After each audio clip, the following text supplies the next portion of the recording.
எல்லாருக்கும். ஸோ இந்த வீடியோவில் எதை பற்றி பார்க்க போகிறோம் அப்படின்னா, ஸோ நீங்கள் ஒரு பிஎஸ்சி அக்ரி கிராஜுவேட்ஸாக இருக்கட்டும், இல்லை எம்எஸ்சி அக்ரி கிராஜுவேட்ஸாக இருக்கட்டும், இல்லை பிஹெச்டி அக்ரி கிராஜுவேட்ஸாக இருக்கட்டும், ஸோ இந்த மாதிரி அக்ரிகல்ச்சர் பேக்ரவுண்ட், அதாவது அக்ரிகல்ச்சர் ஒரு டிகிரியாக வச்சவங்களுக்கு வந்து எந்தெந்த மாதிரி ஆப்பர்ச்சுனிட்டி வந்து இருக்குது அப்படிங்கிறத மட்டுமே தனியாக ஒரு டேபிளர் காலம், தனியாக ஒரு பிடிஎஃப் ஃபைல் மாதிரி போட்டு, ஸோ அதை பற்றின எக்ஸ்பிளனேஷன் தான் இந்த வீடியோவில் பார்க்க போகிறோம். ஸோ நிறைய பேர் கேள்விப்பட்டிருப்பீங்க. ஸோ நிறைய பேர் டவுட்ஸ் இருக்கும். அதே மாதிரி அக்ரி வந்து இந்த எக்ஸாம் எழுதலாமா, அக்ரி வந்து இந்த இதுக்கு எலிஜிபிளா, அதே மாதிரி அக்ரி வந்து அந்த எக்ஸாம்ஸ் எழுதலாமா, இந்த இதில் வந்து அக்ரி எடுப்பாங்களா, செலக்ட் பண்ணுவாங்களா அக்ரி கிராஜுவேட்ஸை, எந்த மாதிரி கம்பெனிஸ்ல வந்து அக்ரி கிராஜுவேட்ஸை செலக்ட் பண்ணுவாங்க அப்படிங்கிற நிறைய டவுட்ஸ் இருக்கும். ஸோ அதை பற்றி தான் இந்த வீடியோவில் ஃபுல்லாக பார்க்க போகிறோம். ஸோ வீடியோ ஸ்கிப் பண்ணாமல் கடைசி வரைக்கும் பாருங்க. So career opportunities after finishing BSc agri. ஓகேவா? ஸோ ஜஸ்ட் பிஎஸ்சி அக்ரி படிச்சிருக்கவங்களுக்கு என்னென்ன மாதிரி ஆப்பர்ச்சுனிட்டிஸ் இருக்குன்னு பாருங்க. So government sector. So first வந்து கவர்மெண்ட் எக்ஸாம் பிஎஸ்சி அக்ரி. ஓகேவா? So first state department of agriculture. ஓகேவா? ஸ்டேட் டிபார்ட்மெண்ட் அந்தந்த பர்டிகுலர் ஸ்டேட்ஸ்ல வந்து நம்ம எல்லாருக்கும் தெரியும் அக்ரிகல்ச்சர் ஆஃபீஸர், அதே மாதிரி அக்ரிகல்ச்சர் எக்ஸ்டென்ஷன் ஆஃபீஸர் டிப்ளமோ. ஓகேவா? அக்ரிகல்ச்சர் எக்ஸ்டென்ஷன் ஆஃபீஸர் டிப்ளமோ, அதே மாதிரி அக்ரிகல்ச்சர் ஆஃபீஸர். இது வந்து டிகிரி கிராஜுவேட்ஸ் வருது, டிப்ளமோ கிராஜுவேட்ஸ் வருது. ஓகேவா? ஸோ இதுக்கான எக்ஸாமினேஷன் வந்து சில நேரம் ரெகுலரா வர சான்சஸ் இருக்கு. ஸோ சில நேரம் அக்கேஷனலாகவும் வர சான்சஸ் இருக்கு. ஸோ அதே மாதிரி ministry of agriculture and farmer welfare அப்படிங்கிற இதுல வந்து ஸோ டெக்னிக்கல் அசிஸ்டன்ட் அப்படிங்கிற ஒரு போஸ்டிங்ஸ் வந்து இது பண்ணுவாங்க. ஸோ 2 to 3 years ஒன்ஸ் வந்து இதுக்கான எக்ஸாம்ஸ் வந்து கண்டக்ட் பண்ணுவாங்க அப்படிங்கிறத சொல்லியிருக்காங்க. ஸோ இந்த லிங்க்ஸ் எல்லாமே வந்து கரெக்டாக பார்த்து வச்சுக்கோங்க. பிகாஸ் வந்து இந்த லிங்க்ல நீங்க போய் சர்ச் பண்ணி பார்த்தீங்கன்னா ஓப்பனிங்ஸ் இருக்கா அப்படிங்கிறத வந்து தெரியும். ஓகேவா? ஸோ அடுத்து Indian Institute of Bank Personnel, இது ஐபிபிஎஸ் ஏஎஃப்ஓ நமக்கு தெரியும். ஸோ அதே மாதிரி ஸ்டேட் அக்ரிகல்ச்சர் யூனிவர்சிட்டிஸ்ல ஃபார்ம் மேனேஜர் இன் கேவிகே. ஓகேவா? Farm management in KVK. So இந்த மாதிரி வெப்சைட்ஸ் எல்லாம் நீங்க வந்து செக் பண்ணி பார்த்தீங்கன்னா ஓப்பனிங்ஸ் இருந்தா அப்படிங்கிறத வந்து நீங்க பண்ணணும். அதே மாதிரி agriculture extensive officer in regional research ஸ்டேஷன்ஸ்ல. அதே மாதிரி நபார்ட் எக்ஸாம்ஸ் நமக்கு தெரியும், கிரேட் ஏ கிரேட் பி அப்படிங்கிறது வந்து தெரியும். ஸோ இது வந்து ரெகுலரா நடக்கக்கூடிய ஒரு எக்ஸாம்ஸ் தான். ஓகேவா?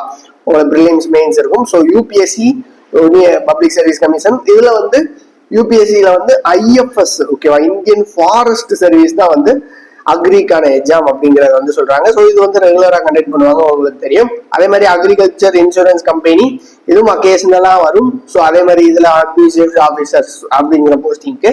So state forest officer, forest ranger, இதுக்கெல்லாம் வந்து எலிஜிபிள். அதே மாதிரி state development corporation seed officer, அதே மாதிரி காட்டன் கார்பரேஷன் ஆஃபீஸர் நமக்கு தெரியும். ஸோ அக்கேஷனலா வரும், போன இயர் கூட வந்துச்சு. ஓகேவா? ஸோ அதே மாதிரி national seed corporation, food corporation, central warehousing corporation, state warehousing corporation. So இதுக்கெல்லாம் வந்து தனித்தனி வெப்சைட்ஸ் வந்து கொடுத்துருக்காங்க. ஸோ நீங்க அதை இது பண்ணி பார்த்துக்கலாம். அது போக வந்து cooperative oil seeds growers federation. So இது வந்து ஃபீல்ட் ஆஃபீஸர், இது வந்து பிரைவேட் கம்பெனிஸ்க்கு. இங்க இருந்து வந்து பாத்தீங்கன்னா பிரைவேட் கம்பெனிஸ். ஸோ இந்த இதெல்லாம் வந்து பிரைவேட் கம்பெனிஸ். ஸோ இதுக்கு வந்து நம்ம வந்து ஹையர் பண்ணுவாங்க, இதர் ஒரு எக்ஸாமினேஷன் மூலயமாவோ இந்த மாதிரி ஹையர் பண்ணுவாங்க அவங்களோட செலக்ஷன் ப்ரொசீஜரை வச்சு. ஸோ அந்த மாதிரி பாத்தீங்கன்னா இங்க சே எக்ஸாம்பிள் இஃப்கோ நம்ம இப்போ எழுவுனாங்க இல்லையா? So AGT agriculture graduate training, அதே மாதிரி எஃப்எஸ்எஸ்ஏஐ, அதே மாதிரி national insurance company limited, so அதே மாதிரி tobacco board, cotton board, so central silk board, அதே மாதிரி director of plant protection and storage, இதெல்லாம் மாதிரி இந்த மாதிரி செப்பரேட் இன்ஸ்டிடியூஷன்ஸ்லாம் வந்து தனித்தனியான எக்ஸாம்ஸ் கண்டக்ட் பண்ணி ஸோ அவங்களுக்கு வந்து இது பண்ணுவாங்க. ஸோ இது வந்து இதுக்கான வெப்சைட்ஸ்லாம் இதுல இருக்கும், சர்ச் பண்ணி பார்த்துக்கலாம் நீங்க. ஸோ அதே மாதிரி career opportunities MSc agri. So MSc agri கிராஜுவேட்ஸ்க்கு எந்த மாதிரி இருக்கு. ஸோ அதே மாதிரி ஸ்டேட் அக்ரிகல்ச்சர் யூனிவர்சிட்டியில் நம்ம கிராப் சயின்டிஸ்டா வந்து இது பண்ணலாம். ஸோ இது வந்து அக்கேஷனலா 3 years ஒன் பிளேஸ்மெண்ட்ஸ் வந்து வரும். ஸோ அதே மாதிரி கேவிகேல வந்து சப்ஜெக்ட் மேட்டர் ஸ்பெஷலிஸ்ட் எஸ்எம்எஸ்ஆ இருந்தீங்கன்னா ஸோ எஸ்எம்எஸ்ஆ நீங்க வந்து ஒர்க் பண்ணலாம். ஸோ இது வந்து ஐகேர்ல இருக்க கேவிகேக்கும் ஒர்க் பண்ணலாம், இல்ல தனியாக ஆர்கனைசேஷன் ஆன கேவிகேக்கும் நீங்க ஒர்க் பண்ணிக்கலாம்.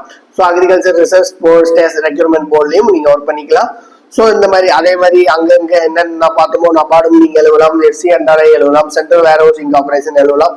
ஸோ ஜென்ரலா அங்க இருக்கிறது அங்க ரிப்பீட் ஆக வரும். ஸோ அதர் டெம்பரவரி ரெக்யர்மெண்ட்ஸ் அப்படிங்கிறத பாத்தீங்கன்னா சீனியர் ரிசர்ச் ஃபெல்லோ. ஸோ இது வந்து எம்எஸ்சி அக்ரி. ஓகேவா? இது வந்து senior research fellow various ICAR இன்ஸ்டிடியூஷன்ஸ்ல எடுப்பாங்க. அதே மாதிரி டெக்னிக்கல் ஆஃபீஸர், லோக்கஸ்ட் ஆர்கனைசேஷன்ல டெக்னிக்கல் ஆஃபீஸர், நீங்க எம்எஸ்சி கிராஜுவேட்ஸா இருந்தீங்க அப்படின்னா. ஸோ அதே மாதிரி ப்ராஜெக்ட் ஆஃபீஸர், கிரிசர் ஹைதராபாத்ல எடுப்பாங்க. அதே மாதிரி எந்தெந்த சேலரி, ஸோ அதோட அப்ளிகேஷன் லிங்க் எல்லாமே இங்க வந்து கொடுத்துருக்காங்க. ஸோ வந்து இந்த பிடிஎஃப் ஃபைலுக்கான லிங்க் நான் டிஸ்கிரிப்ஷன்ல பேஸ்ட் பண்றேன்.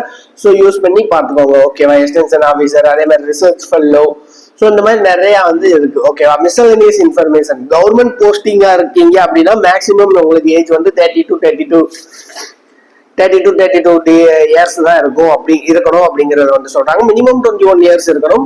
மேக்ஸிமம் மினிமம் அக்ரிகல்ச்சர், பிஎஸ்சி அக்ரிகல்ச்சருக்கான சேலரி வந்து 15.2K பெர் மந்த்துக்கு இருக்கும். அதே மாதிரி மேக்ஸிமம் வந்து 42.2K பெர் மந்த் இருக்கும். ஓகேவா? Fellowship for pursuing PhD programme. So fellowship நமக்கு தெரியும்ல, ஐஸ்பேர் கொடுக்குறாங்க, ஐகேர் கொடுக்குறாங்க. ஸோ அதே மாதிரி ஒவ்வொரு தனித்தனியான யூனிவர்சிட்டிஸ் கொடுப்பாங்க. ஸோ இதெல்லாம் வந்து நம்ம வந்து அந்த ஐகேர் எக்ஸாமினேஷன்ஸ் வந்து எழுதுறப்ப கிராக் பண்றது மூலயமா இந்த ஃபெல்லோஷிப்ஸ்லாம் இருக்கு. ஸோ ஜென்ரலா இந்த பிடிஎஃப் ஃபைல்ல ஓவரால் எந்தெந்த செக்டார்ல எந்தெந்த பிளேஸ்மெண்ட்ஸ் வந்து இருக்கு அக்ரிகல்ச்சர் கிராஜுவேட்ஸ்க்கு தான் இருக்கும். ஸோ இதுக்கான லிங்க் வந்து டிஸ்கிரிப்ஷன்ல தரேன். உங்களோட அக்ரி கிராஜுவேட் ஃப்ரெண்ட்ஸ்க்கும் இந்த வீடியோவை ஷேர் பண்ணி விடுங்க. ஸோ வேற ஏதாவது டவுட்ஸ் இருந்தால் கமெண்ட் செக்ஷன்ல மென்ஷன் பண்ணுங்க. Until then bye. தேங்க்யூ.